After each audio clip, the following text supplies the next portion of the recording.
public education. Now that just seems fair. All kids guaranteed a free education, and it's the American melting pot. Everyone gets the same chance, a level playing field. But it's a lie. The playing field is not level, it's not a melting pot, and most places, many places, it's not even an education. Michelle Rhee knows about that. She was school chancellor in Washington, D.C., where you tried to reform the system and made everybody mad and lost the mayor in election, and you got booted out. That's exactly right. I mean, what you're saying is the truth, though. This is not fair for kids in this country today. If you are a child who is born into poverty in America, the chances that you will ever be able to escape poverty is slim to none. That goes against every American ideal that we have. This country was founded on the belief that anybody, if you have grit and traditionally determination, escaped poverty. That's right. Right. If you have grit and determination, you work hard, you do the right thing, you can live the American dream. But that's not the reality for American kids today. And you say it's because they get a lousy education. Absolutely. Absolutely. So I'm told we just need to spend more. The data shows that that is actually not the case.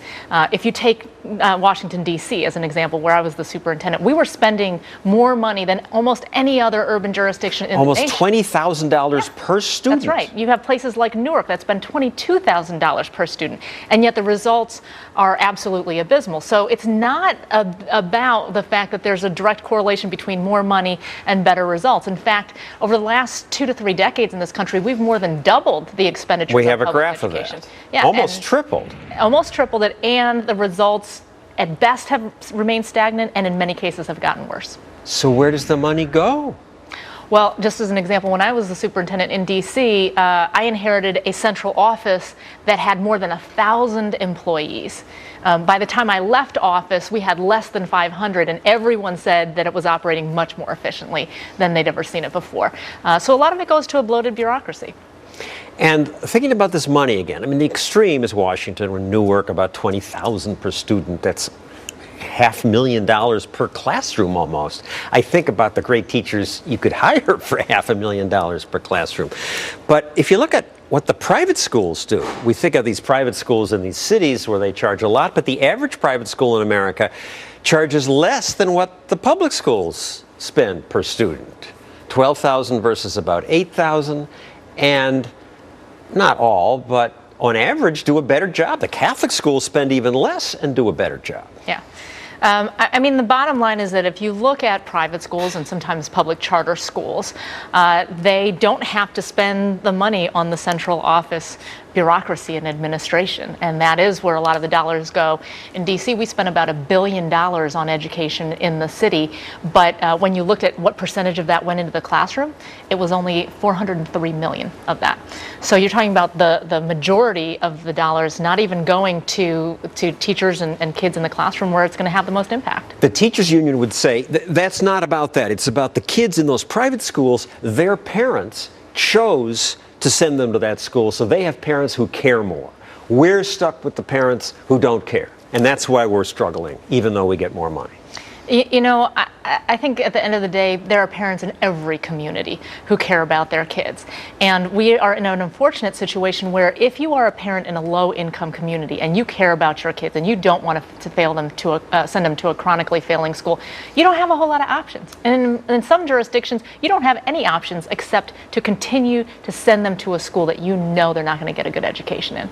In the ideal world, the money would be attached to the kid, and then your kids could choose and schools would have to compete. But I have to say, I don't like this chart here. Why do we call them public schools? Let's call them what they are. Government schools, because they're not very public. You can't just walk into a public school. I can walk into a private supermarket 24/7. It's like everything else the government does, a clumsy, badly managed monopoly that doesn't serve its customers well. Right. Let's call them government schools, not government schools versus private schools. Well, and the fact is the public attend private schools, right? I think that we have to move away from the idea of what is a public school, what is a private school, what is a charter school, and all the sort of definitions, and just focus on effective schools. All right, let's return to this issue of fairness. People think with private schools, oh, that's for the white people who have more money. The melting pot, it's government education, that puts everybody together. But It's not even true. Research by Jay Green at the University of Arkansas found public schools were more likely to be entirely white or entirely minority. They're more segregated. Then he did a second study where he checked who sat with whom in the cafeteria. At the private schools, different races were more likely to sit together. For the most part, our public school system is a very segregated school system, and so you have because you're assigned by where you live, by where you live, and typically neighborhoods are segregated as well. So we don't have, to your point, the American melting pot that a lot of people want to believe we do. All right, so you go into Washington, you try to shake things up, you find a loophole, lets you fire some teachers. This doesn't make people happy. One of the few teachers union bosses who's willing to talk to me was the head of the Washington Union, Nathan Saunders, and I asked him about you, and he said you just made people mad. She upset families, communities, students, and teachers. A lot of people got fired. She said they deserve to be fired. The system needs change. Well, many of those thought she needed to be fired. And you did quit before you were fired when the mayor lost. But you thought going in, you said, we're going to make it better for the kids, which means firing some bad teachers. And you thought people would like that. The voters didn't.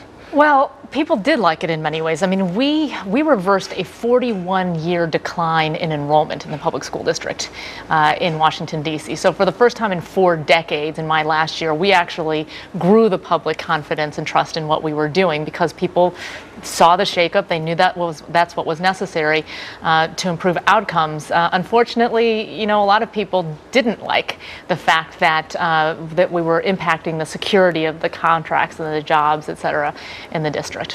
And the people who didn't like it are the organized unions who have money to give to campaigns. In fact, the American Federation of Teachers put $1 million into the campaign of my boss's competitor, specifically because they knew that if we were successful in Washington, D.C., that other cities would take notice and want to do some of the same things.